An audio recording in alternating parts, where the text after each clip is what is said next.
Bien, voy a desarrollar la charla titulada Ciencia y Espiritualidad, incompatibles o complementarias. En ella quiero establecer qué tipos de conocimientos tiene el hombre a su disposición, el científico y el espiritual, en cuáles se aplica, qué ámbitos y características tiene cada uno, qué influencia de cada uno de ellos hay en su propia personalidad, influencia y utilidad de cada tipo de conocimiento, así como la gestión que realiza sobre ellos, cómo se lleva la espiritualidad en la familia y qué actitud debemos tomar los padres y qué comportamiento debemos tener frente a hijos que están un poco en la increencia.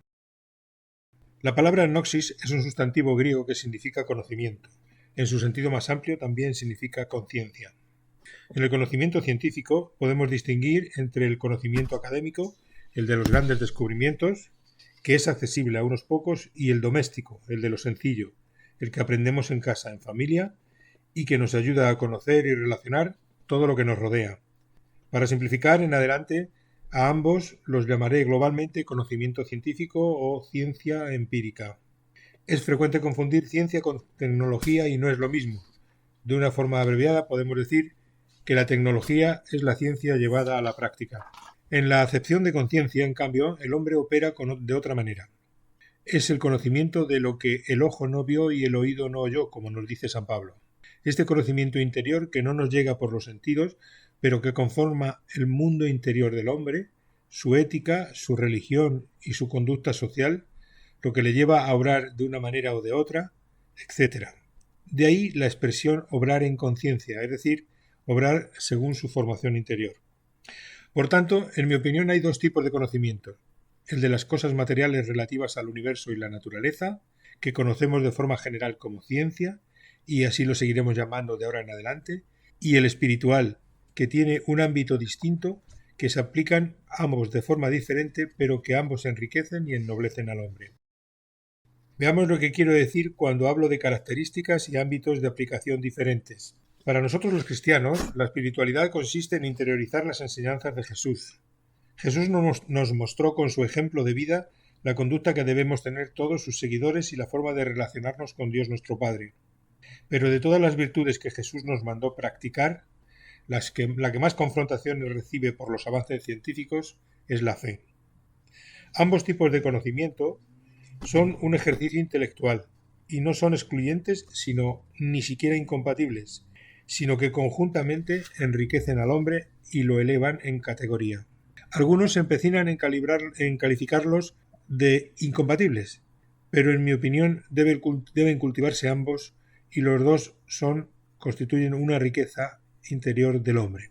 ¿Qué objetivos tiene cada tipo de conocimiento? Por la ciencia llegamos al conocimiento profundo de las cosas materiales que nos rodean, de aquello que estimula nuestros sentidos, que nos hace comprender el funcionamiento del universo, que mejora nuestra salud, nuestra alimentación, que nos procura momentos de confort y evasión, que ayudan a nuestra organización y la comunicación entre nosotros. Y eso es bueno. ¿Por qué no? Habitualmente a la espiritualidad no se le da ese carácter de conocimiento. Sin embargo, si nos paramos a pensar un poco, comprobaremos que sí lo es. ¿De dónde si no aprendemos el concepto de amor? ¿De la ciencia? ¿Cómo comprendemos qué es la amistad, la libertad, la religiosidad, la bondad, la maldad, la caridad y la fidelidad? ¿Acaso es posible deducir todo esto de las ecuaciones matemáticas que gobiernan la ciencia de lo material? Todo ello emana de la espiritualidad interior del hombre, de cómo tiene configurado su interior, y no es el resultado de ninguna propuesta científica o la solución de una ecuación, sino el resultado de un aprendizaje basado en otras muchas cosas que no nos llegan por los sentidos, como lo hace el conocimiento científico. Este conocimiento espiritual va a ayudar a configurar la espiritualidad interior de cada uno de nosotros. ¿Qué características tiene cada tipo de conocimiento? Tenemos que tener muy claro que todo conocimiento es bueno. La bondad o la maldad reside en lo que hagamos con él. Dios nos ha dotado de una serie de facultades intelectuales para que conozcamos, indaguemos, razonemos, comprendamos, y es nuestra obligación aprovechar esta facultad con la que Dios nos ha dotado. Otra cosa es el conocimiento que luego hacemos de ello, practicando actos buenos o actos malos. Dios no desea la ignorancia en el hombre, ni mucho menos, porque sería un contrasentido que nos hubiera dotado de tantas capacidades intelectuales y luego nos incapacitara para ellas, para utilizarlas. A lo que Jesús se refiere en ese pasaje evangélico de Lucas, en el que da gracias al Padre por no haber revelado estas cosas a los sabios y entendidos, se refiere a que a Dios no se llega con mucha sabiduría sobre lo material, con mucho razonamiento metódico, con muchos silogismos planteados y resueltos racionalmente. Porque si para acceder a Dios se necesitase un profundo conocimiento tanto teológico como material, Dios solamente sería accesible a unos pocos. Y Dios es el Padre de todos, que hace caer la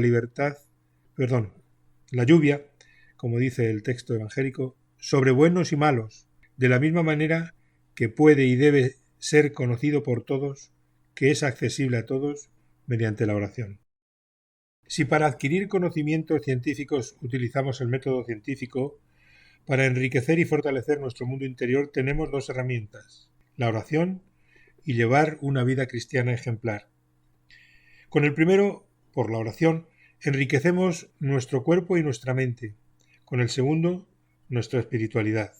Sobre el mundo material podemos aplicar los principios de la matemática, la física, la medicina, la biología, la química, la arquitectura, la artesanía, y podemos multiplicar, dividir, unir, agrandar, disminuir, mezclar. El conocimiento científico se fundamenta en la razón y como herramienta inteligente emplea la lógica.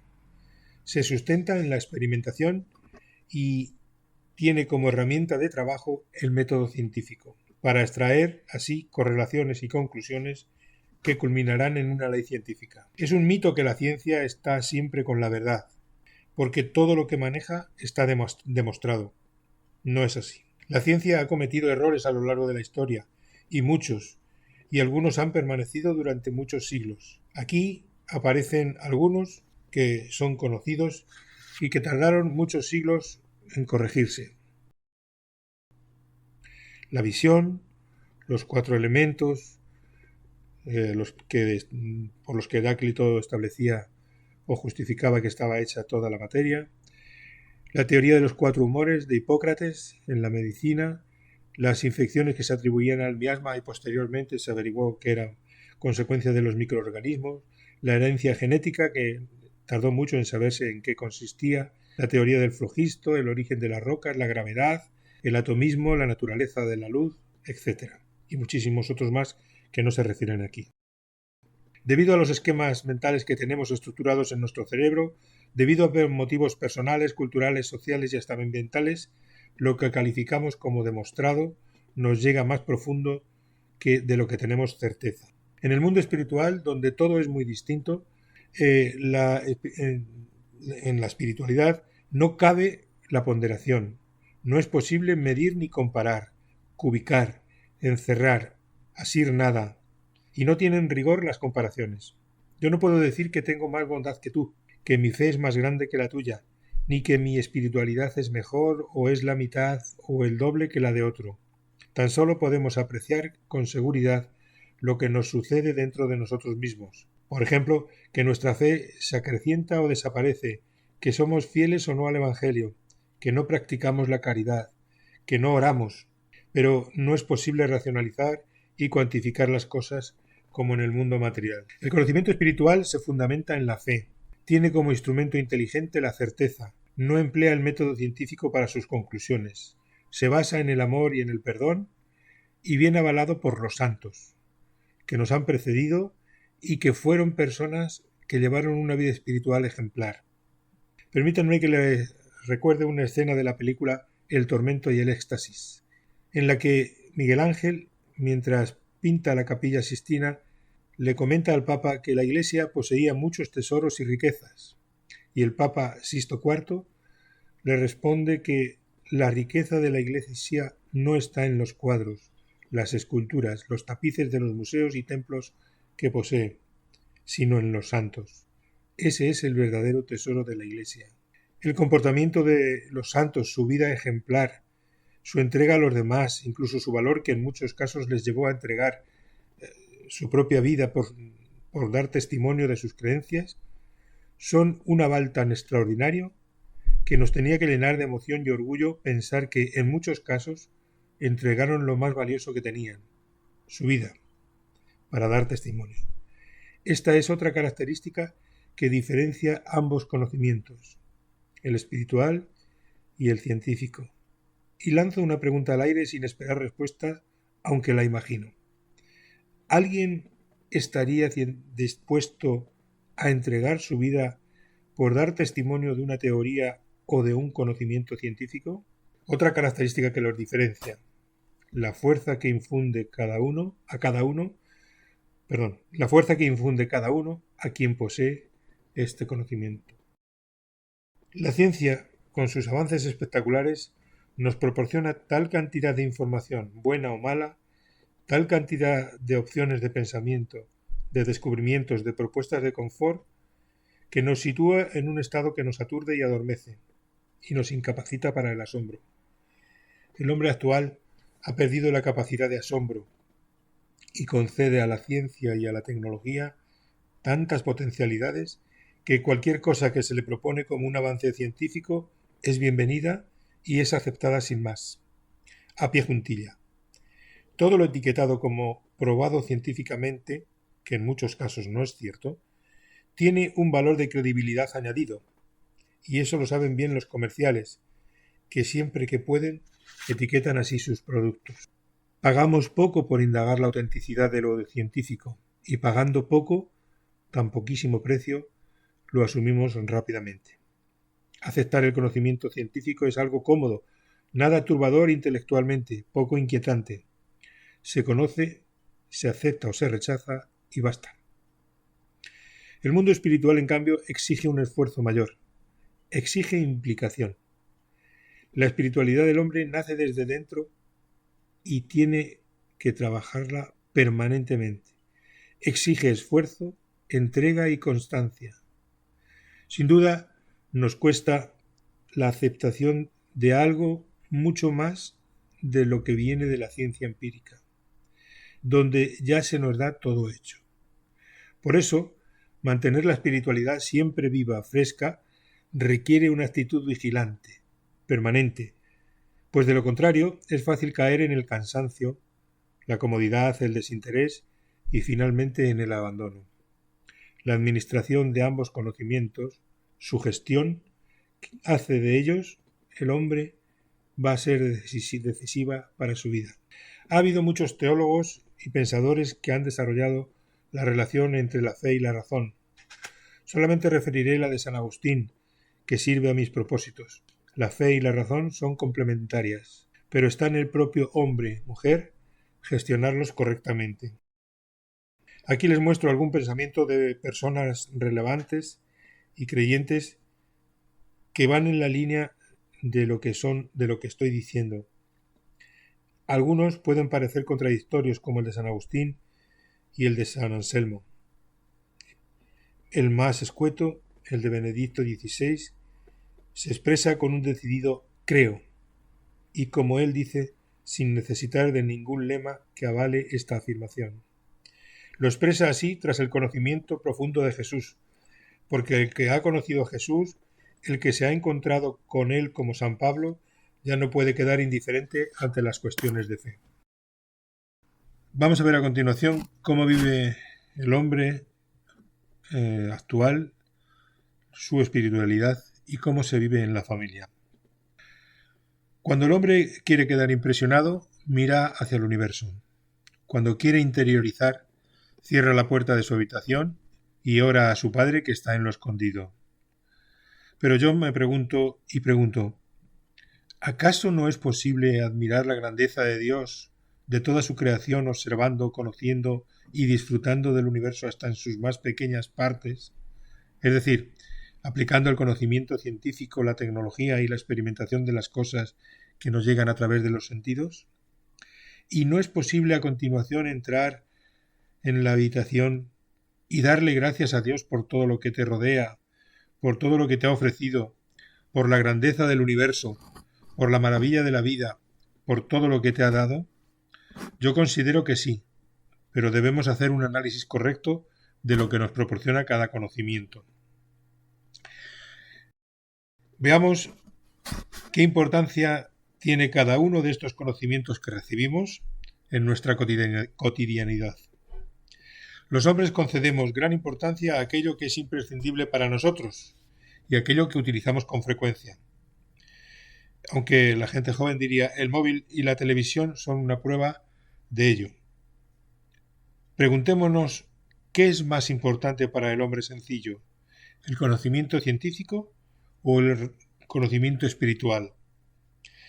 Hay un conocimiento en lo científico que hemos aprendido durante 50 años de vida intelectual y no lo hemos aplicado nunca. Y nuestra vida continúa igual. Que se descubriera que la Tierra giraba alrededor del Sol y no al revés, no cambió en nada la vida de la gente. Sin embargo, preguntémonos cuántas veces en esos 50, 60 años de su vida adulta una persona ha tenido que dar pruebas de amor, de poner a prueba su perdón, su capacidad de comprensión, de entrega, de solidaridad, de cariño, de amistad, de abnegación, de renuncia, incluso de prudente silencio, de saber lo que está bien y lo que no está bien, de lo que beneficia o perjudica al prójimo, de todos esos valores que conforman y emergen de su espiritualidad, que ni son cuantificables en intensidad ni en número, pero sin duda han sido muchas las veces, muchas. Es bueno que el hombre sepa dónde está el río Mississippi, o conozca la distancia de la Tierra a la Luna, o sepa lo que es el genoma humano, pero tanto o más decisivo para su vida lo es lo que Jesús nos recomendó hacer, como veíamos en el Evangelio de Lucas del domingo pasado, de los cuales destaco solamente algunas frases. Saber que ha de amar al prójimo, que no le debe hacer daño, que debe ser generoso, solidario, misericordioso y respetar su dignidad y sus bienes, que si pasa ante un desgraciado a su lado, que no debe mirar para otro lado, sino hacer como el buen samaritano. Le valdrá mucho, muchísimo. Pero no caigamos en la trampa argumental de desdeñar o ponderar uno de los dos conocimientos más que al otro, más aún después de conocer sus diferentes características. No, sería como irnos al otro lado del péndulo. Dios ha puesto delante de nosotros la naturaleza, con todos sus mecanismos, relaciones y secretos. El conocimiento científico debe servirnos para reconocer la obra de Dios, la creación, y maravillarnos desentrañándola, descubriendo sus maravillas, respetándola, amándola hasta en sus más pequeños detalles, y reconocer su grandeza y magnificencia. Y todo ello debe servirnos para que cuando entremos en nuestra habitación a hablar con Él y cerremos la puerta, le demos gracias por tanta generosidad y belleza puesto a nuestro alcance de manera gratuita. Ciencia y espiritualidad, perfectamente coordinadas por el hombre o la mujer, al servicio de Dios. Debemos ser conscientes de la gratuidad de lo que hemos recibido, aunque ¿hemos reflexionado si nos merecemos la naturaleza que tenemos delante? ¿Alguien ha hecho méritos anteriores a su nacimiento para recibir la vida y ser colocado en un escenario tan maravilloso como es el medio ambiente que tenemos, poblado de millones de especies animales, vegetales y rocas? Aunque una persona durante su vida se haya mantenido alejado de Dios, tan solo por ese hecho, el de recibir la vida y recibir tanto y de tanta belleza, debería ser justo y darle gracias. Si no lo veo, no lo creo. Este es un dicho muy popular entre los agnósticos y ateos y otros perfiles de gente que está en la increencia.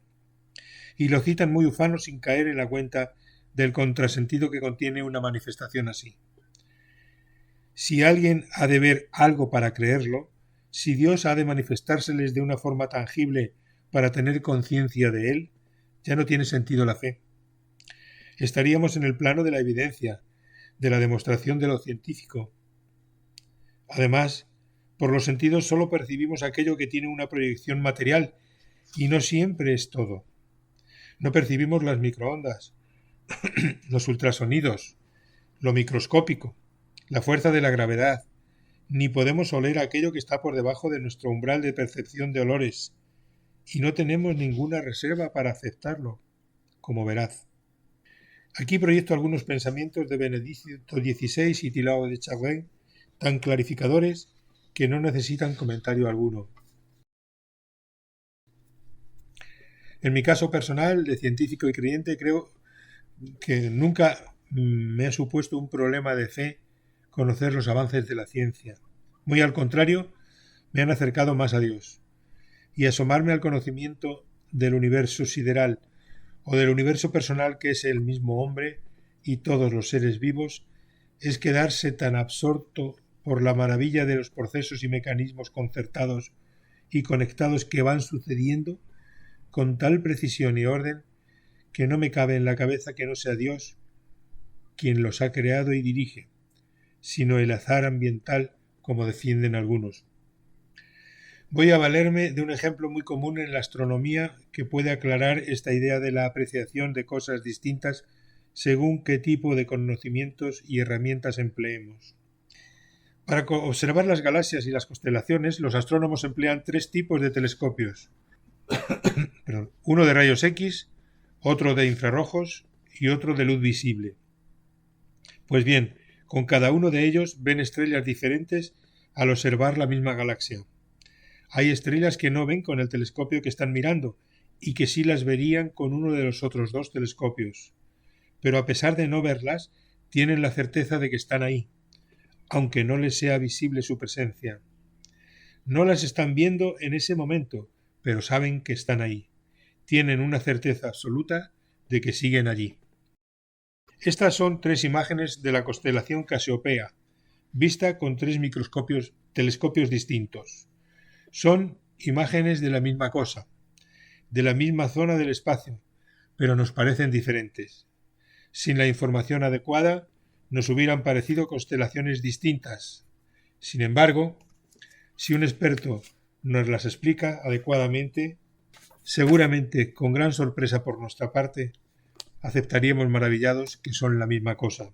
Igual nos puede suceder con la ciencia y la fe, que necesitando de telescopios diferentes no somos conscientes de lo que estamos viendo con cada una de ellas y gestionamos mal la información que nos proporcionan.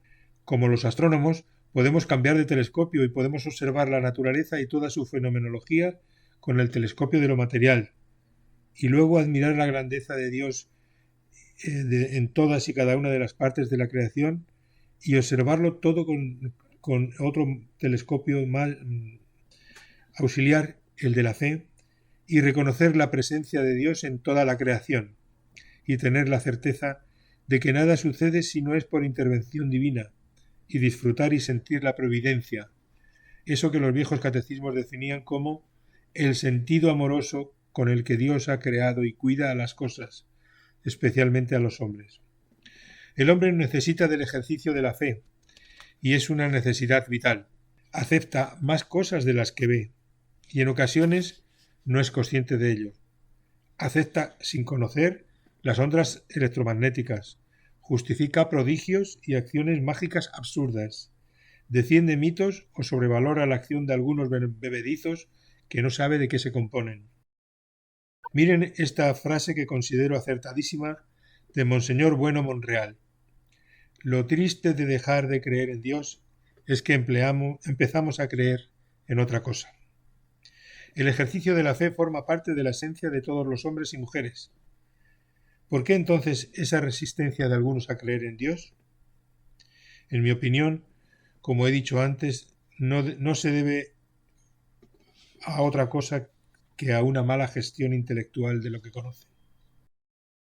¿Cómo vive el hombre en la familia la espiritualidad dentro del contexto familiar? En la familia actual hay muy diferentes tipologías y caracteres, y la fe se vive de forma muy diferente según cada uno de sus miembros. Padres creyentes con hijos que se autodenominan agnósticos, sin saber en muchos casos qué es el agnosticismo, Tipos que se declaran frontalmente ateos, sin inquietud espiritual, que pasan de todo, hijos radicalmente opuestos a cualquier creencia y especialmente a la que manifiestan los padres. Una categoría aparte merece lo que denomino inclasificables, porque no entran en ninguna categoría anterior. Permítanme que les refiera una experiencia personal vivida no hace muchos domingos en el Boulevard de Gran Capitán.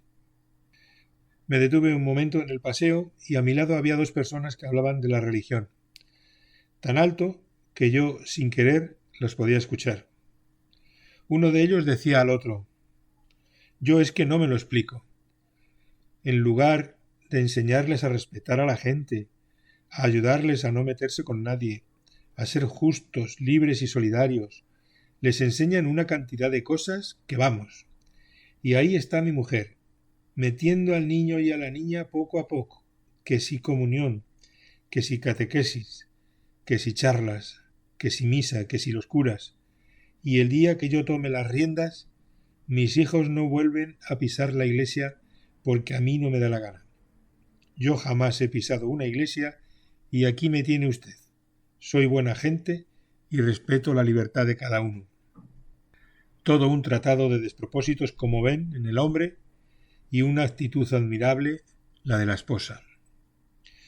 Me impactó tanto el relato que me retiré discretamente a apuntar casi textualmente lo que acababa de oír.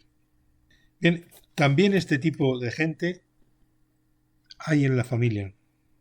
Es la consecuencia lógica que tiene que la fe sea un don de Dios a la que el hombre responde con una opción personal. Sí, no, o de cualquier otro tipo, como la de esta persona que les he referido en el pasaje anterior. Sin embargo, se nos suele olvidar que esto no es nuevo. Cuando Jesús nos dijo: no he venido a traer paz, la suegra estará contra la nuera, el padre contra el hijo, el hermano contra el hermano. Ya nos estaba advirtiendo de esto. Las actitudes más frecuentes que solemos encontrar en las familias, aparte de la nuestra como creyentes, se enmarcan en estos tipos: ateos, agnósticos y también los que se denominan católicos no practicantes, lo cual me parece absurdo en sí mismo. Recordemos que un ateo rechaza cualquier tipo de creencia en Dios. Sería un negacionista, como ahora está de moda. Y un agnóstico, en ocasiones, es una persona inquieta, pero a veces es alguien que espera descubrir un día a un Dios que le cuadre, con el que se lleve bien, que aplauda sus gracias, que le diga a todo que sí y que todo lo que hace está bien. Un colega, vamos. Así, su fe resultaría confortable, cómoda, sin exigencias. A estos agnósticos y ateos parecen ir dirigidos estos versos de Rainer Maria Rilke, que no era precisamente un creyente, pero que sí era una persona inquieta espiritualmente, como manifiesta con estos versos. Dicen así: no puedes esperar que Dios llegue a ti y te diga yo soy.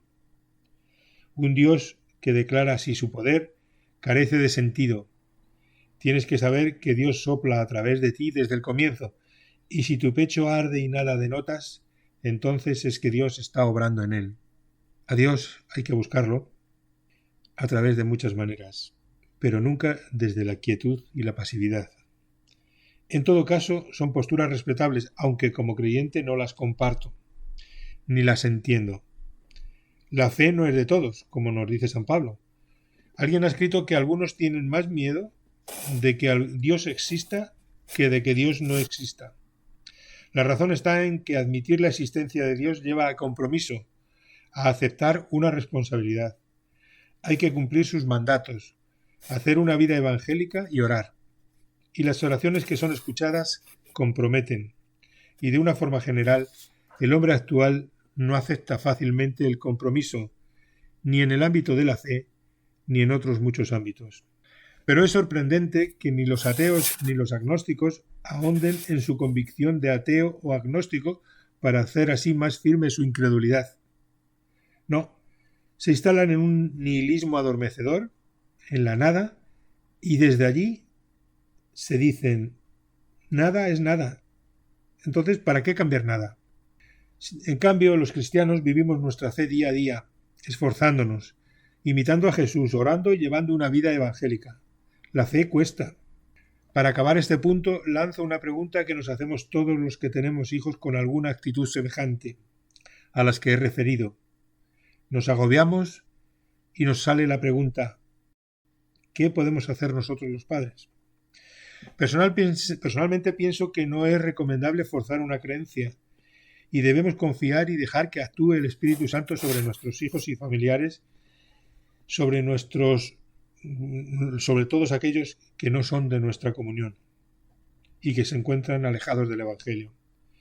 Pero eso sí, debemos fortalecernos en la fe y evitar caer en el nihilismo de ellos, que sin duda presenta los atractivos del confort y la irresponsabilidad.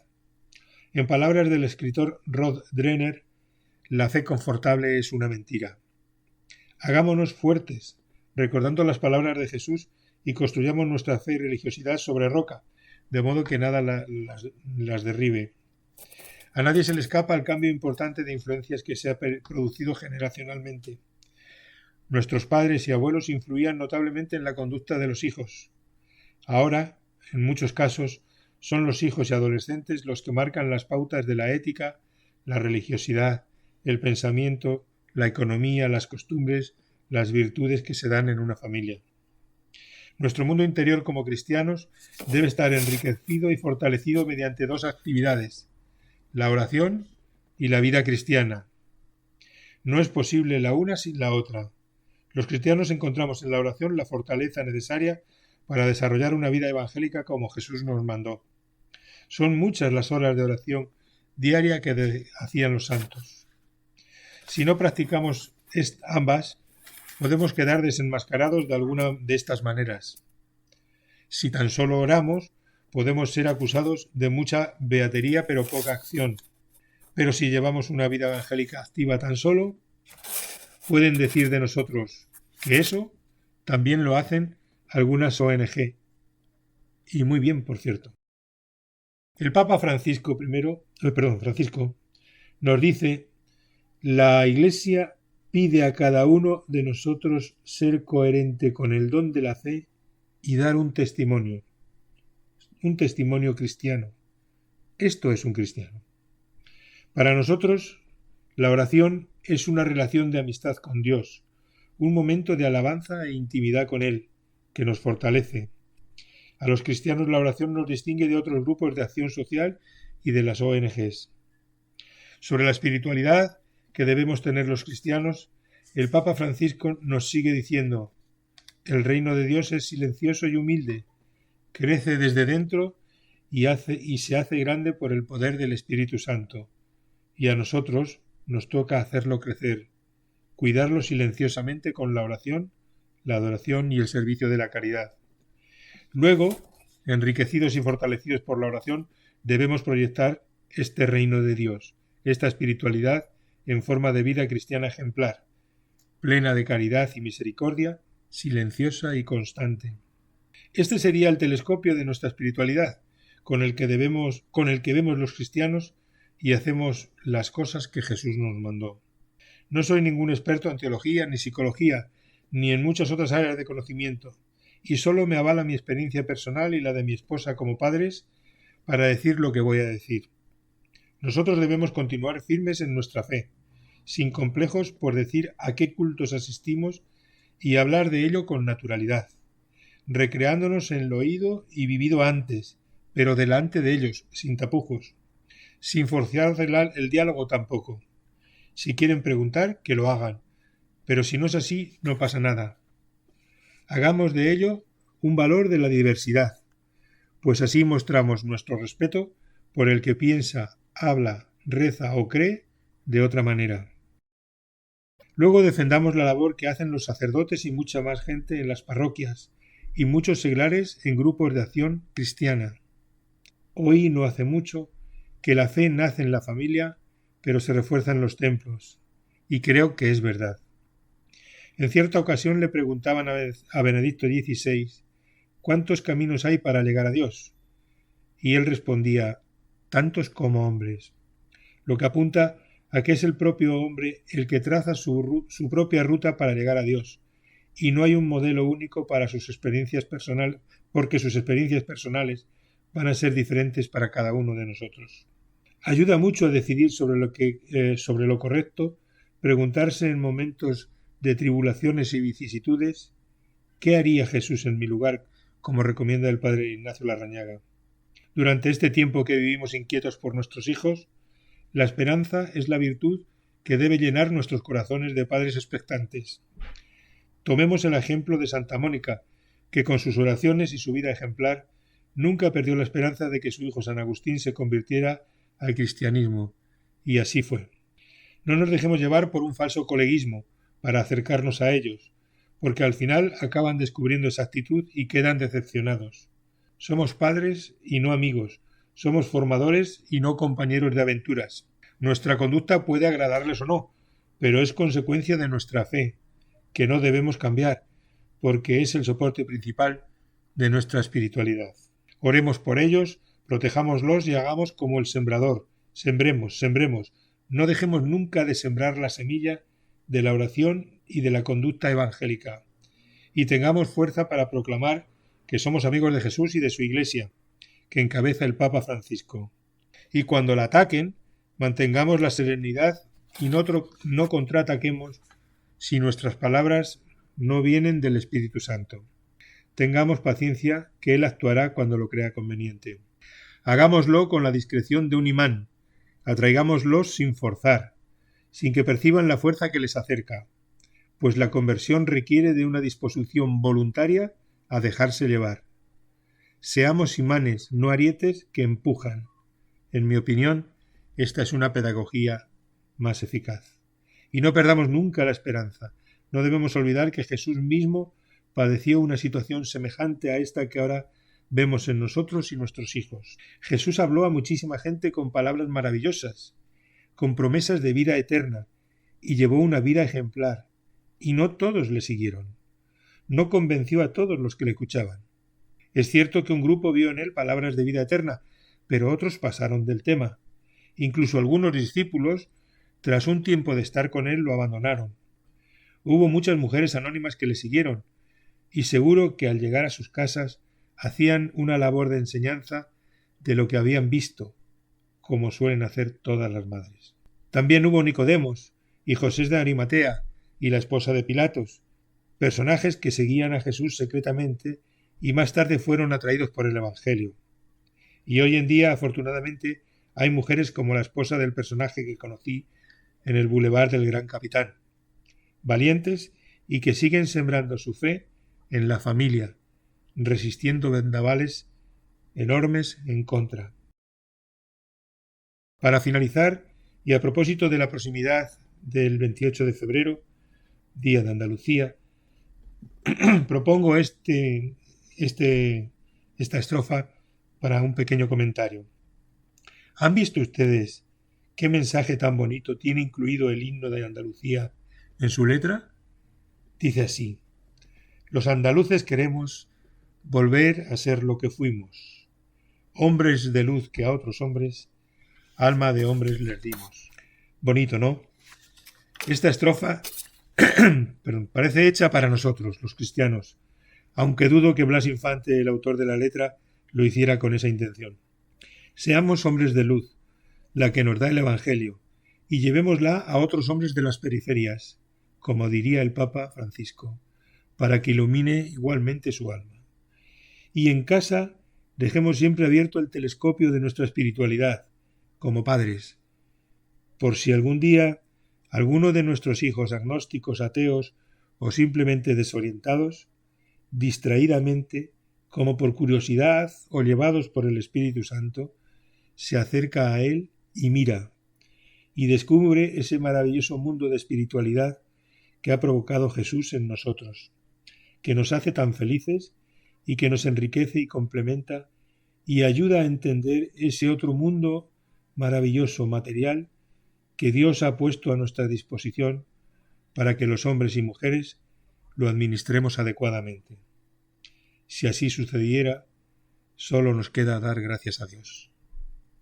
Muchas gracias a todos y cada uno de ustedes por la atención que han tenido conmigo asistiendo o escuchando esta charla. Muchas gracias.